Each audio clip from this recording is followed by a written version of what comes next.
Baru aja lulus S1 dan tinggal di desa, enaknya usaha apa ya? Udah ngelamar sana sini, tapi kayaknya CV-ku ditaruh di keranjang spam deh.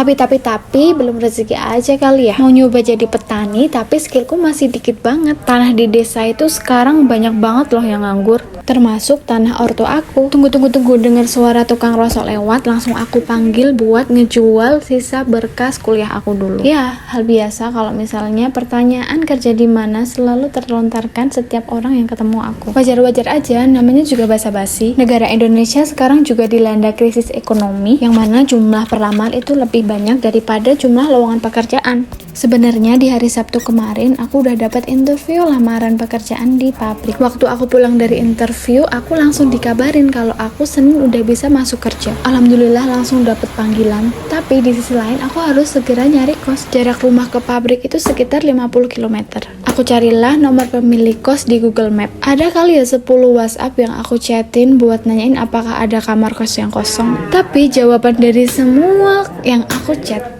adalah kos udah penuh. Ya, namanya juga kawasan industri dan banyak perusahaan yang di situ. Terlebih beberapa perusahaan di situ itu sering banget buka loker besar-besaran. Udah tuh, aku skip nyari kos di Google Map, aku beralih ke platform. Aku bukalah di suatu grup itu kan. Setiap ada satu orang yang post tentang kos-kosan, yang komen itu bisa lebih dari 10. Dan harganya itu di luar Nurul. Harga 600.000 dan kamar mandinya di luar. Harga 600.000 dengan UMR sekitar 2,7 menurutku agak mahal ya. Beda dengan pas aku kuliah kemarin, kos-kosan itu masih harga 400.000 dan dengan spring bed. Dan UMR di tempat kuliahku itu 3,4, lebih besar dari UMR 2,7 kan. Tapi yang nggak bisa dibungkiri ya, karena mungkin kawasan industri ya, jadi banyak banget yang butuhin kos, jadi harga berapapun pasti pada mau. Selain karena aku nggak nemu kamar kos yang kosong, rata-rata jarak kos ke kawasan industri itu sekitar 7 km paling dekat. Dengan suasana pagi yang macet dan jaraknya jauh, pasti aku gedebak-gedebuk sekali nih.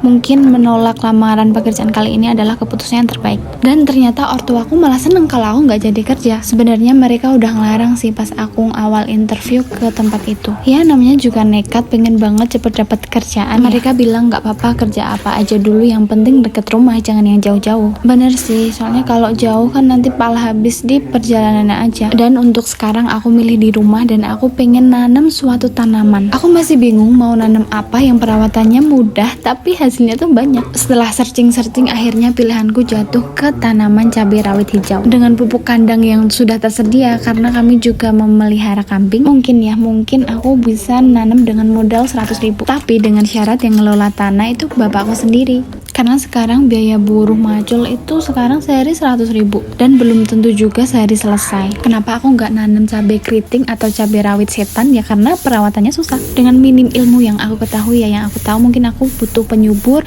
terus butuh obatnya itu antivirus, jadi aku bisa nanam secara maksimal. Itu menurut aku ya, soalnya belum aku jalani.